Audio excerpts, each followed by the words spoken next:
শ্রীমদ্ ভগবদ্ গীতায় ভগবান শ্রীকৃষ্ণ সমগ্র মানব জাতিকে উদ্দেশ্য করে অর্জুনকে অনেক মূল্যবান উপদেশ প্রদান করেন। যে উপদেশগুলো আজ এই সময় দাঁড়িয়ে জীবনে যদি প্রয়োগ করা যায়, তাহলে যে কোনো মানুষ যে কোনো সমস্যা থেকে বেরিয়ে আসার শক্তি পাবে। শ্রীমদ্ ভগবদ্ গীতার এই সম্পূর্ণ কথোপকথনের মধ্যে লুকিয়ে রয়েছে অনেক শক্তিশালী শ্লোক, যেগুলো যদি আমরা জীবনের কঠিন সময় পাঠ করতে পারি বা মনে মনে স্মরণ করতে পারি, তাহলে আমরা সেই কঠিন সময় থেকে অনায়াসেই বের হতে পারব। কিন্তু অনেকেই এই শ্লোকগুলোর ব্যাপারে জানে না বলে তারা কঠিন সময়ে পড়লে ঘাবড়ে যায় এবং বুঝে উঠতে পারে না কি করবে। আর এই মারাত্মক শ্লোকটির মধ্যে শ্রীকৃষ্ণ নিজেই সমস্ত সমস্যার সমাধানের কথা বলে গেছেন।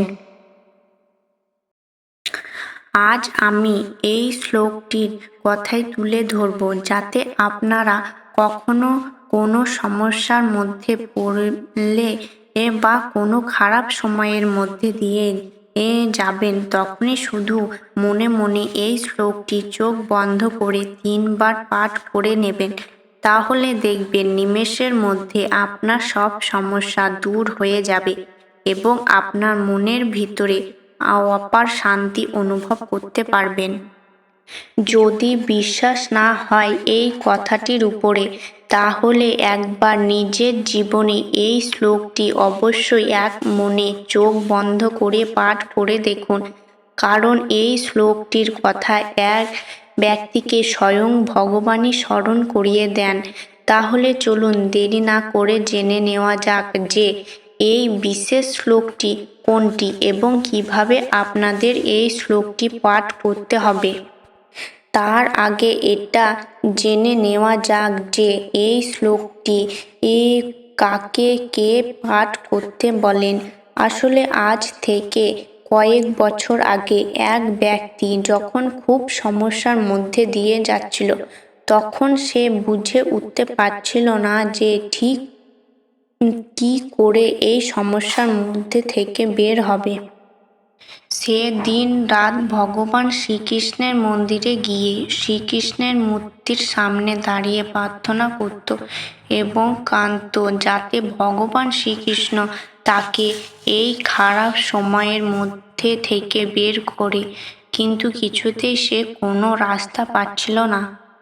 আর ঠিক এরকম সময়ই একদিন এক পুরোহিতের নজর তার উপরে পড়ে এবং সেই পুরোহিত দেখে যে সেই লোকটি অঝোরে ভগবান শ্রীকৃষ্ণের মূর্তির সামনে দাঁড়িয়ে কান্না করছে। পুরোহিত তখন এই লোকটির কাছে গিয়ে জিজ্ঞাসা করে যে, আপনার কি সমস্যা হয়েছে? আপনি কেন ভগবানের সামনে দাঁড়িয়ে এরকম ভাবে কাঁদছেন? উত্তরে সেই লোকটি বলেন, আমি আমার ব্যবসায় বিশাল পরিমাণে লোকসান করেছি। আমার ঘরবাড়ি সব বেচার অবস্থায় চলে এসেছে। লোকের দেনায় ডুবে আছে আমি। কি করব বুঝে উঠতে পারছি না। কিভাবে এ অবস্থা থেকে বের হব আমি বুঝে উঠতে পারছি না। এরকম সময় সেই পুরোহিত তাকে বলে যে, তুমি কি কখনো গীতা পাঠ করেছ? উত্তরে সেই ব্যবসায়ী বলে, হ্যাঁ, একবার তো পড়েছিলাম। কিন্তু কেন বলুন তো? তখন উত্তরে পুরোহিত বলেন যে, আপনি কি 18 নম্বর অধ্যায়টি ভালো করে মন দিয়ে পড়েছিলেন? সে ব্যক্তি অধ্যায়টি ভালো বললেন। সেই ব্যক্তি বলে যে, হ্যাঁ, পড়েছিলাম, কিন্তু এখন অতটা মনে নেই। তখন পুরোহিত তাকে বলেন যে, যদি মন দিয়ে পড়তে, তাহলে শ্রীকৃষ্ণের বলা এই মহান কথাটি আপনি কখনো ভুলে যেতেন না এবং আপনি অবশ্যই এই সমস্যা থেকে খুব তাড়াতাড়ি মুক্তি পেতেন। তখন লোকটি বলেন যে, আপনি কোন শ্লোকটির কথা বলছেন? একটু পরিষ্কার করে বলবেন আমাকে? তখন সেই পুরোহিত তাকে সেই বিশেষ শ্লোকটি বলেন।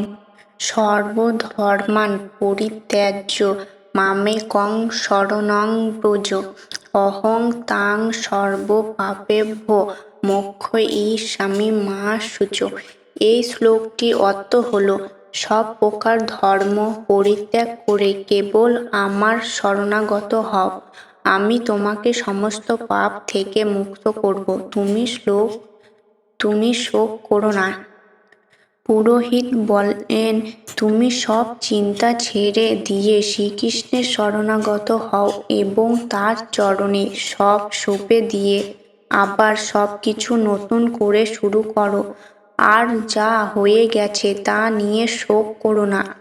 যা তোমার কর্মে ছিল তা হয়েছে, কিন্তু তাই বলে শোকে ডুবে যেও না। সব চিন্তা দূরে ছেড়ে শ্রীকৃষ্ণের চরণে সম্পূর্ণ সমর্পণ করে আবার কাজে লেগে পড়ো, সব ঠিক হয়ে যাবে। আর তিনি এটাও বললেন যে যখনই সমস্যায় পড়বে এই শ্লোকটি মনে মনে 3 বার স্মরণ করবে, তাহলে দেখবে তুমি এক অপার শক্তি ভিতরে অনুভব করতে পারবে এবং সব সমস্যা দূর হবে। এরপর সেই ব্যক্তি আবার ধীরে ধীরে ব্যবসা শুরু করে এবং তাকে হঠাৎ করে তার সব কর্মচারীরা নিজের থেকে এসে টাকা দিয়ে সাহায্য করতে থাকে। যেন সবকিছু অলৌকিকভাবে হওয়া শুরু করলো এবং ধীরে ধীরে তার ব্যবসা আবার দাঁড়িয়ে গেল এবং সে সকলের দেনা পাওনা মিটিয়ে দিয়ে আবার সুখে শান্তিতে জীবন যাপন করতে লাগলো।